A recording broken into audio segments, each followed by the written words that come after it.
Do Mancebo, finalmente a gente conseguiu se encontrar. Quanto tempo a gente está enrolando para conseguir se cruzar? 4 anos só de conversa. Pô, quem acompanha o Radinho sabe que você já apareceu algumas vezes no Papo Raríssimo. A gente já gravou, acho que uma entrevista por Zoom no meio da pandemia. Lembra? Foi naquele Vamos Falar sobre Impacto, você contou sobre o seu trabalho com gente no espectro autista. E a gente está gravando agora, vão rasgar o meu diploma da ECA mais uma vez, porque eu estou gravando na rua, sem nenhum tipo de... A gente está numa esquina, aliás, num lugar que para mim do ponto de vista sentimental, é bárbaro, porque a Duca era uma doceira no Lago do Aroche, e papai sempre comprava umas coisas para a gente lá. A gente está numa outra Duca que é bárbara, eu estou aqui com o Edu. A gente estava conversando, e o Edu, você começou a contar uma história que eu falei, cara, isso tem que registrar.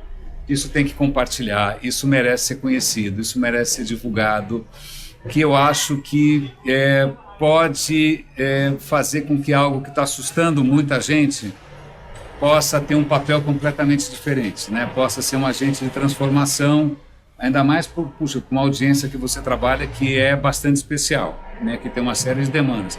Então, cara, você começou a contar para mim sobre essa história de ChatGPT, e você começou nessa história antes de mim, né? Quando você começou a mexer com o ChatGPT? Foi antes e foi lançado oficialmente aí para o público em 30 de novembro de 22. Mas eu já vinha antenado, já vinha trabalhando com inteligência artificial antes disso. Caramba! Né? Desde a época ali da... Conta só para quem com as nossas conversas anteriores, quem não participou e tal, conta um pouco do trabalho que você já vinha fazendo e continua fazendo, que eu acho que é super interessante. Eu acho que é super legal. Eu faço um trabalho essencialmente em equipe, de atendimento a pessoas com dificuldades especiais assim, o pessoal do espectro do TEA, transtorno do espectro autista. Sim. Né? E tipicamente eu vou na casa deles e sempre usei tecnologia como na mediação, as ferramentas de trabalho para o desenvolvimento pessoal deles. Né? Cara, que bárbaro, até de capacitação, acho que você chega a capacitar os caras para de repente eles tenham uma atividade que possa ajudar. Sempre nesse trabalho em equipe, junto com outros profissionais da área psi, né? Sim. Psicopedagogas, psicólogas, o pessoal que está em escola, né? Sim. Mas até psiquiatras também. E nos dois vieses, né? Tanto no desenvolvimento pessoal, quanto, dependendo da faixa etária, de trabalho também. Sim. Então, tanto às vezes em escola, às vezes fora de escola, e muitas vezes no trabalho também. Agora conta como é que o ChatGPT... Bom, você sabe que eu uso o ChatGPT bastante, mas como professor que eu nunca tive, né? Eu não estou usando ele para fazer a minha lição de casa. Na verdade, eu estou usando o tempo todo, e eu até compartilho as conversas que eu tenho, porque eu estou tentando compensar justamente uma educação meio capenga que eu tive por conta da ditadura, onde justamente a questão humanista não era a coisa mais valorizada no planeta, não é? E já que a gente, né, talvez agora seja um bom momento para a gente falar de humanismo de novo, você que está mexendo com o ChatGPT nessa outra pegada, de que maneira que o ChatGPT ajuda, cara, na boa?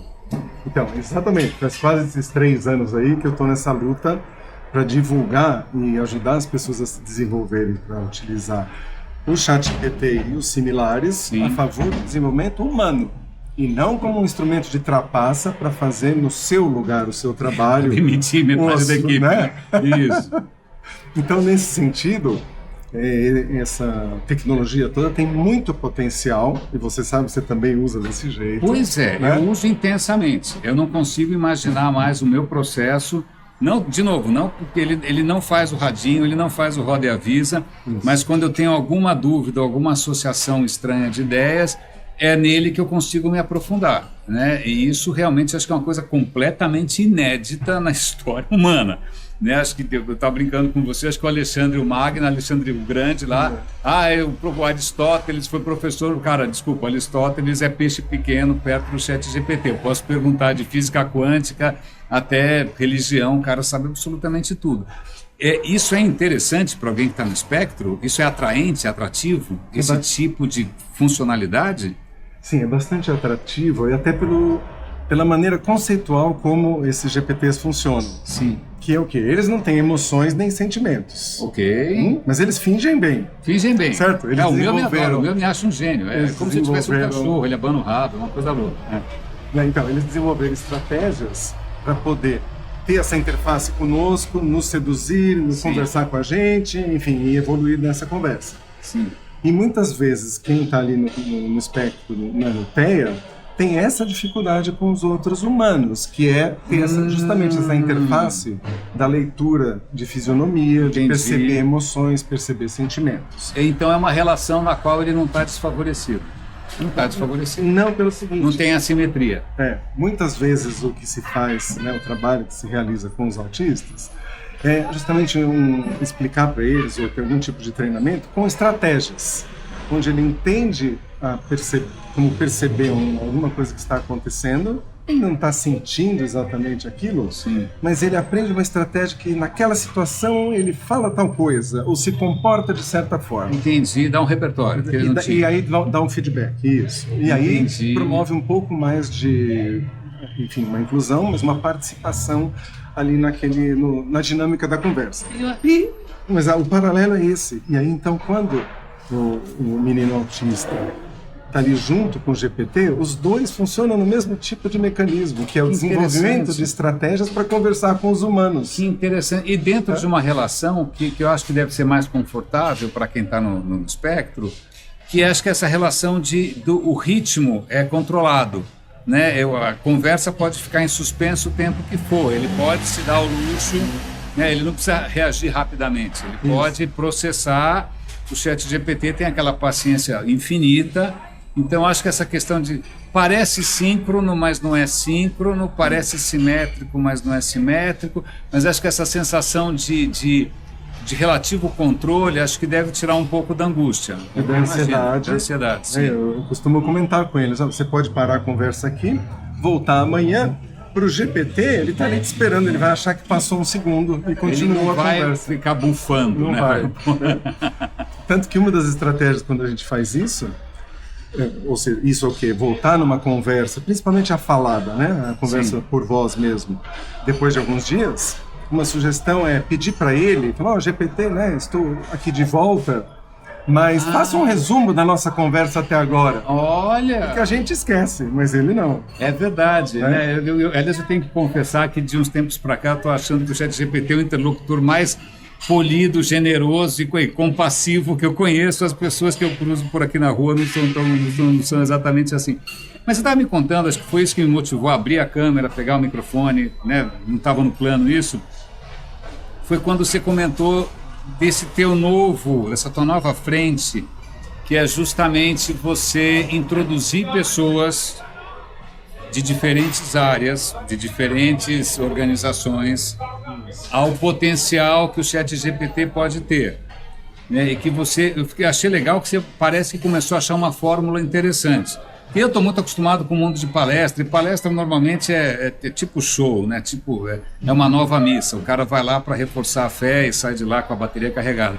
Né? Mas não é exatamente uma dinâmica para você trazer coisas realmente novas, porque não é a interação mais propícia, é uma interação com uma notória assimetria, né? Mas agora você descobriu uma estratégia que eu estou achando legal, por isso que eu falei, cara, isso você tem que contar essa história, pelo amor de Deus, porque isso é muito legal. Divulgar, então, mais ou menos nesse último ano e meio, muito legal. Tenho conseguido esse viés de aceitação, digamos, porque existe uma postura também muito refratária por conta do que é divulgado na mídia e tudo. Claro, eu também já enfrentei muita gente reativa. Não, eu já vi gente falando, não, o ChatGPT é de esquerda. É verdade, não adianta perguntar porque ele aprendeu com a internet, tem fake news, isso. É de esquerda. Mas então, alguns nichos com grupos de 5 a 10 pessoas... Falando em grupos, olha, os nossos amigos estão empolgados. A construção civil é uma atividade com uma energia extraordinária. Aqui no bairro, cara, eu achei que eu tivesse escapado desse tsunami de concreto e tijolo, mas São Paulo está assim. Bom, é legal, a gente está fazendo ao vivo. Mas é legal, bom, muito legal. Então, grupos pequenos de 5 a 10 pessoas, onde eu consigo ter uma dimensão mais próxima, saber o nome das pessoas, conseguir atender as dúvidas, e aí a gente faz assim uns 4 encontros onde tem então uma troca realmente e espero um aprendizado também, mas o principal foco sendo aprender a utilizar todas essas ferramentas de inteligência artificial a favor do desenvolvimento do humano, do aprofundamento dos estudos. Muito legal.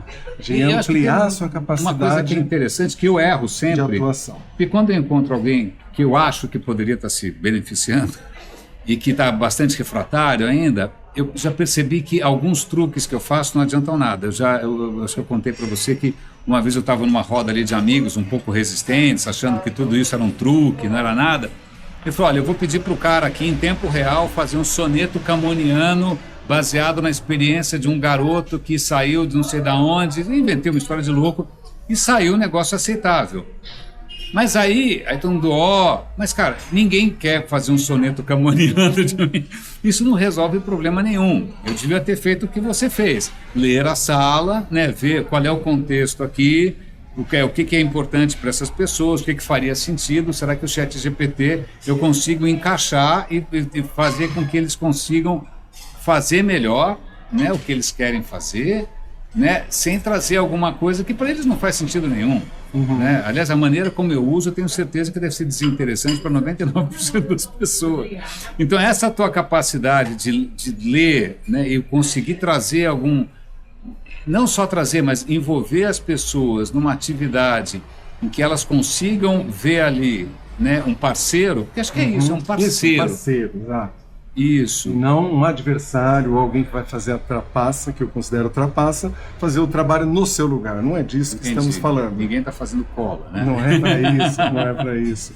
E aí, nesse sentido, esses nichos assim que já estão se ligando são essas empresas ou institutos. Que perfil que você está falando atualmente? De empresas, de organizações? Então, atualmente eu tenho conseguido falar mais exatamente com ONGs, com instituições que trabalham, legal, sejam com autismo também, professores e psicólogos. Puta, que legal! Que são, acho que não por coincidência, são profissões mais abertas à reflexão, ou deveriam ser. Mas acabam sendo também multiplicadores, né? Então, mas esses, a minha experiência atual, esses institutos, enfim, que perceberam e até verbalizaram isso para mim, que ou a gente começa a trabalhar com essa tecnologia, ou em 4 anos nós não vamos mais existir.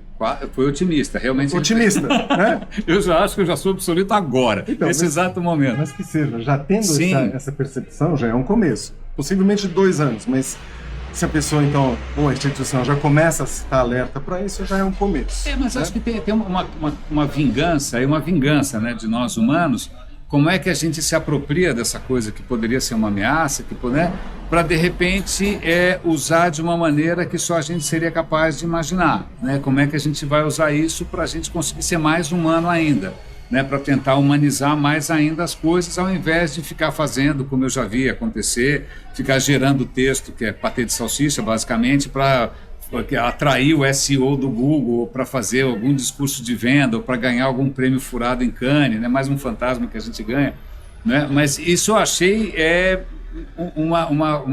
uma virada, né? uma jogada que eu achei muito promissora. Como é que está sendo...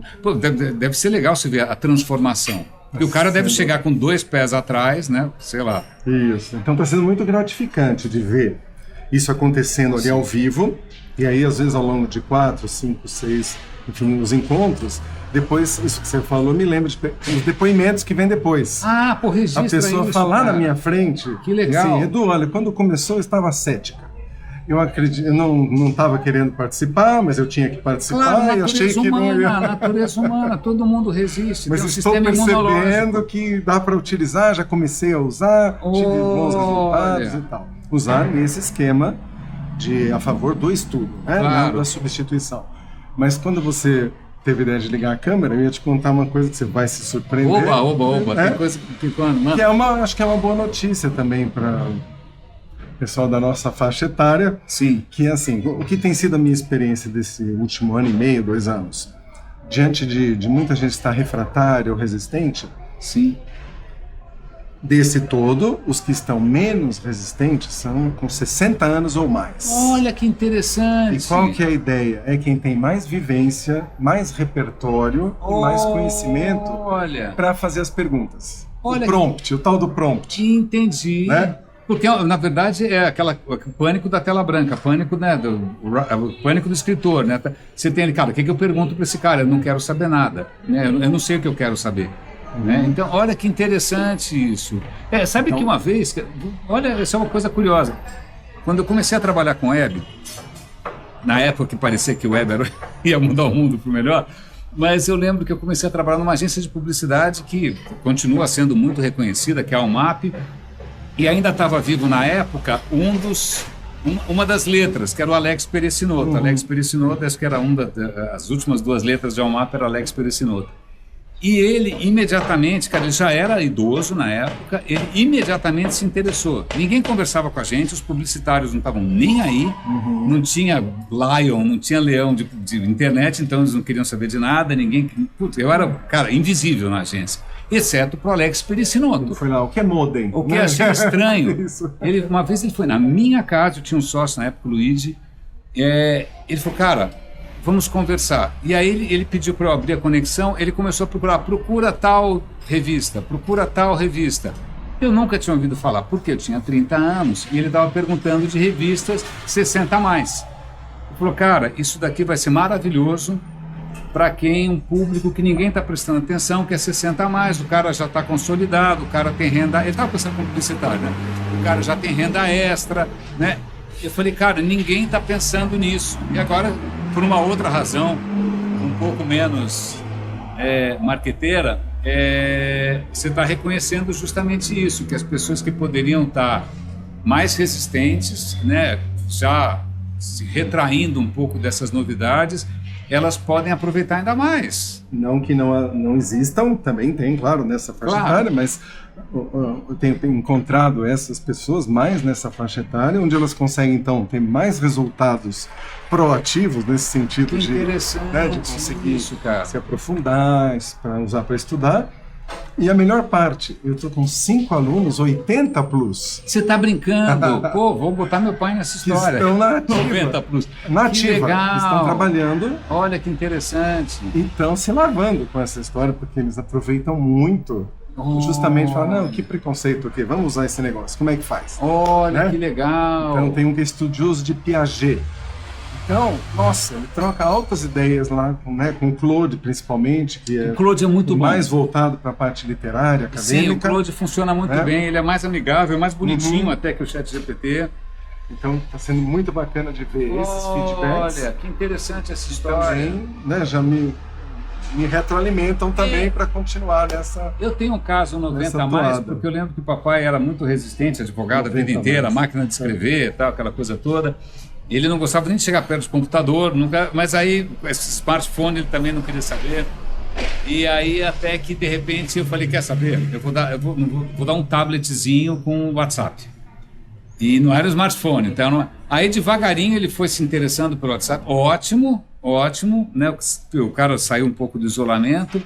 E o que eu estou tentando fazer agora, e depois eu vou, acho que, usar a tua abordagem, eu estou tentando mostrar para ele que, imagina, para quem tem 90 a mais, a web é uma coisa muito, é um fractal meio assustador, porque qualquer clique, imagina, se eu passo um link para ele, vai ter anúncio do Taboola, aquelas porcarias, quando eu vou ver ele está vendo terra plana, entendeu? A web é uma experiência, para quem é idoso como meu pai, é uma experiência que pode desandar muito fácil, né? Eu já estou tentando mostrar, quando você tiver qualquer dúvida, sei lá, quem foi Marechal Deodoro, cada onde vem o nome da rua, Dona Veridiana, sei lá eu, não entra no Google, pelo amor de Deus. Você vai acabar numa banheira de gelo, né? Sem o rim, né?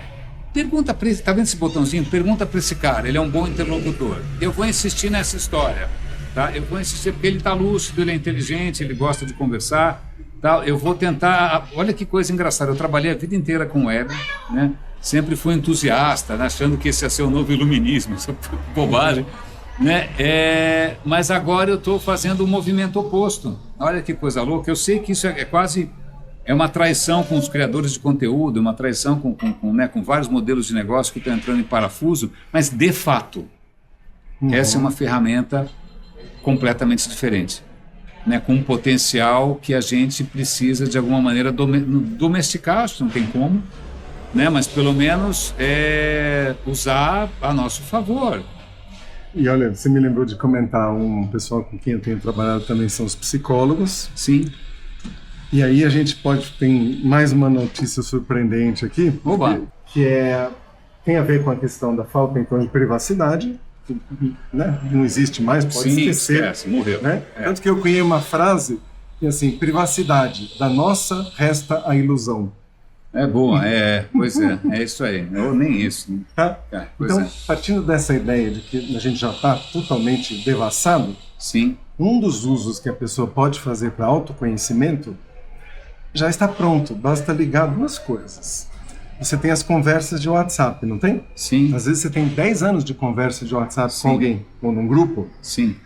É bem simples exportar um texto de uma conversa de WhatsApp no WhatsApp. 10 segundos. Claro, é simples, tem razão. Então você exporta um texto de uma determinada conversa de WhatsApp. Sim. Aí você tem lá um período dessa conversa. Sim. TXT, né? Simplesmente sim. Texto. Você manda isso para dentro de um GPT. Sim. E pede uma análise desta conversa à luz do que você desejar. Então, por exemplo, à luz da psicologia positiva, faça uma análise desses personagens. À luz da psiquiatria, faça uma análise desses personagens. Trace o perfil psicológico do personagem A, B e C. Ou então não fale do... Estou até com medo de fazer isso em alguns casos, muito medo. Eu já fiz algumas experiências, né? E aí? Surpreendente. Você está brincando? O nível de detalhamento que ele consegue perceber, porque essa é uma das questões que a gente vê do chat GPT que sempre foi falado. Sim. Que ele é bom do quê? De perceber correlações. Sim. Certo? Sim. Então, nós humanos temos um limite. Tem um limite, memória RAM, conseguir fazer essa correlação. Não. Então é muito interessante e até surpreendente, se você pega 10 anos de conversa de uma simples bobagem, uma conversa boba de WhatsApp, a gente acha que é boba.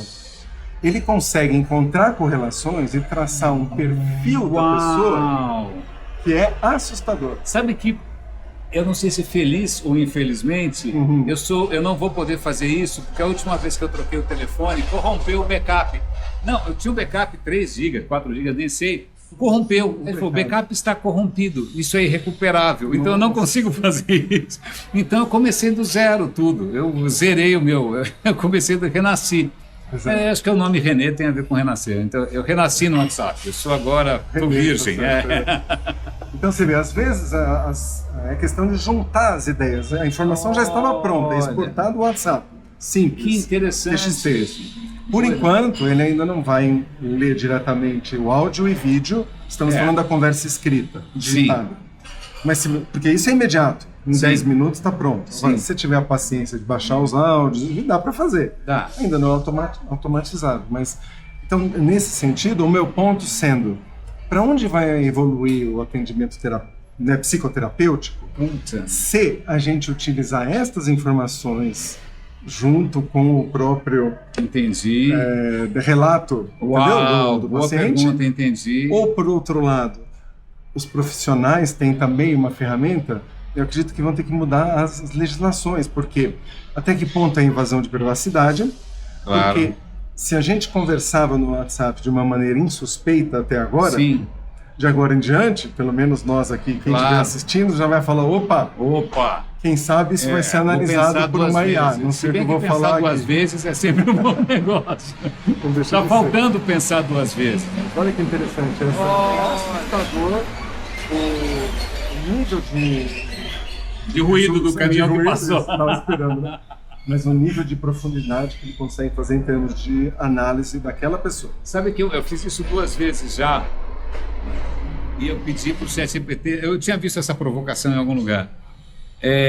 ChatGPT, baseado em tudo que a gente já conversou até agora, se você fosse fazer uma imagem, o que você faria? Cara, não tinha semelhança física nenhuma, acho que ele nunca tinha prestado atenção na minha cara, por sorte. Mas, de resto, eu fiquei bastante impressionado. Os pôsteres na parede, o ambiente, a paisagem. Então, de tempos em tempos, eu faço isso para ver o que ele está pensando a meu respeito. Mas tá aí um exercício. Você já fez esse exercício ou não? Já, então, e tenho algo a dizer também sobre isso. Ai, meu Deus do céu.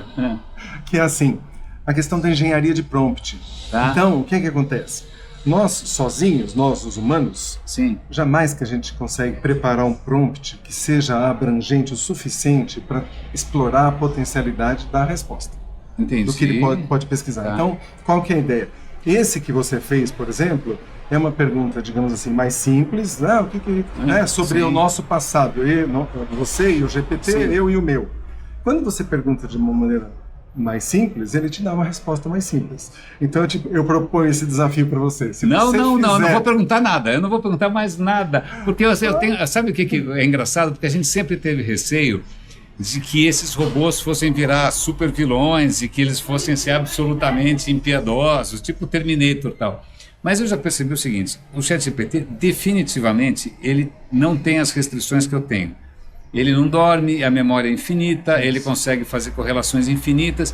Então, quando ele vai conversar comigo, ele podia falar, puta, eu vou conversar com essa anta, esse imbecil, esse primata peludo, né? Lá vou eu. Não, mas ele é condescendente. Então, tá vendo? Até que as coisas eu não estou tão assustado assim, porque ele tem me tratado bem.